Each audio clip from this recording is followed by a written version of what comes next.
Welcome back to the channel, everyone. Have you ever noticed how easy it is to become attached to the idea of doing good, thinking that the more merit you accumulate, the closer you get to true freedom?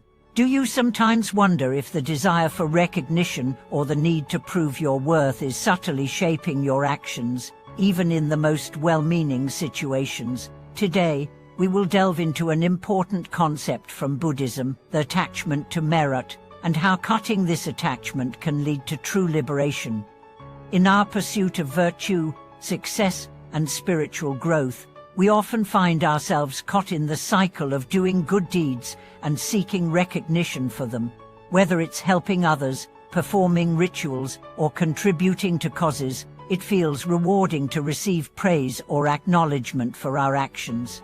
But have you ever stopped to consider how much of your motivation to do good is driven by the desire for merit or recognition? And more importantly, what happens when we become attached to this idea of merit? Buddhism offers a profound insight into this question. The Buddha taught that merit, or good karma, is a natural byproduct of virtuous actions. However, he also warned us against becoming overly attached to merit, as this attachment can hinder our spiritual growth and lead to pride, ego, and suffering. When we focus too much on accumulating merit, we begin to view our actions as transactions, where the good we do is a currency that will be exchanged for future rewards, whether in this life or the next. This mindset can prevent us from truly letting go of our desires and experiencing the profound peace of liberation. Let's take a look at an example that many of us can relate to. Imagine a person named Daniel who has spent his life working hard to accumulate merit. He donates money to charity, volunteers at his local temple, and helps friends and family whenever they ask for support. He prides himself on his generosity and kindness, and he often seeks acknowledgement for his good deeds. Yet, despite all of his virtuous actions, Daniel feels a sense of emptiness and dissatisfaction. No matter how much merit he accumulates, he can never seem to find the lasting peace and contentment he desires. One day, Daniel attends a Dharma talk where the monk speaks about the dangers of attachment to merit. The monk explains that when we do good deeds with the expectation of receiving something in return, whether it's praise, recognition, or spiritual rewards, we are not truly practicing selfless compassion. Instead, we are using our actions to feed our ego and reinforce the belief that we are somehow separate from others. This attachment to merit, the monk explains, can prevent us from experiencing true freedom because we are still attached to the idea of getting something from our good deeds. This teaching strikes Daniel deeply. He realizes that his desire for merit has been subtly influencing his actions all along. He had been doing good deeds, not because he truly wanted to help others, but because he wanted to feel validated, to prove his worth, and to earn spiritual rewards. This realization marks a turning point in Daniel's life. He begins to practice selfless acts of kindness without expecting anything in return. He stops seeking recognition or praise for his deeds and focuses instead on helping others with a pure heart. As Daniel begins to let go of his attachment to merit, he experiences a profound shift. His actions become more genuine, and he feels a deeper connection to others. His heart is no longer weighed down by the need for validation or reward, and he begins to experience a sense of inner peace and liberation that he had never felt before. Daniel's story illustrates a powerful truth: the attachment to merit can actually be a hindrance to spiritual growth, because it keeps us focused on the ego and the desire for recognition, rather than on true selflessness and compassion. So how do we cut the attachment to merit and find true liberation? The first step is to recognize when our actions are motivated by the desire for recognition or reward. Often, we are so caught up in the habit of seeking validation that we don't even realize we are doing it. We may volunteer for a cause, not because we genuinely care, but because we want others to see us as compassionate or virtuous. We may help a friend, not because we want to ease their suffering, but because we want to feel good about ourselves or be seen as a good person.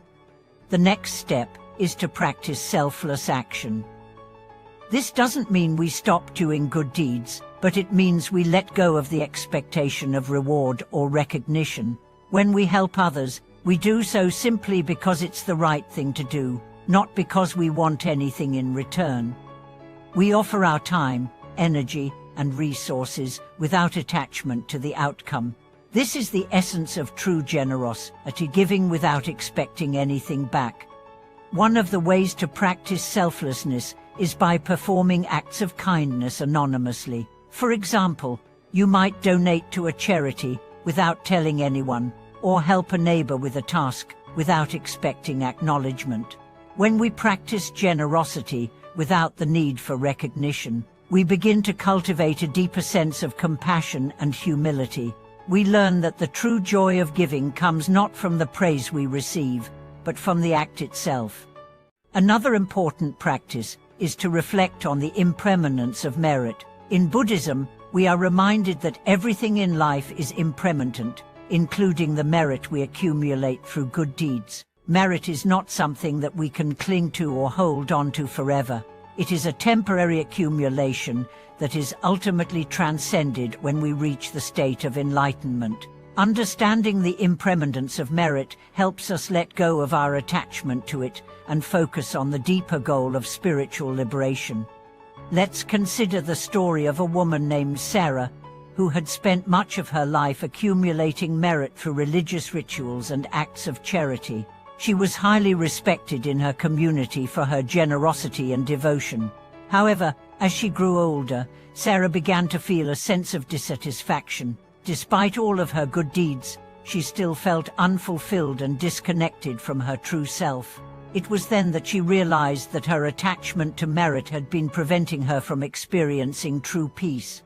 Sarah began to shift her focus from accumulating merit to practicing mindfulness and self-reflection.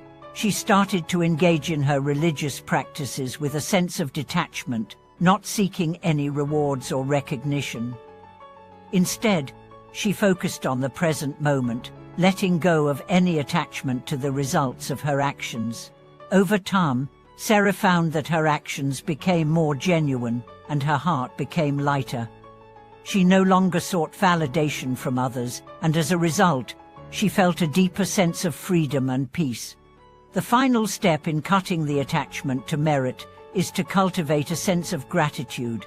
When we practice gratitude, we acknowledge the interconnectedness of all beings and recognize that we are all part of the same web of life. Instead of seeking merit for our good deeds, we can express gratitude for the opportunity to help others and make a positive impact in the world. This attitude of gratitude shifts our focus from the ego to the collective good, and it helps us break free from the cycle of attachment and self-interest. By practicing these principles, we can begin to cut the attachment to merit and experience true liberation. We learn to engage in acts of kindness and generosity without expectation, and we cultivate a sense of inner peace that is not dependent on external validation. This freedom from attachment allows us to live more fully and authentically, in alignment with our highest values and aspirations. Thank you so much for watching this video. I hope you found these insights helpful in your own journey of spiritual growth and liberation. Please share your thoughts and experiences in the comments below. Don't forget to like, subscribe, and share this video with others who might benefit from it. Your support helps us continue creating meaningful content for you. See you in the next video.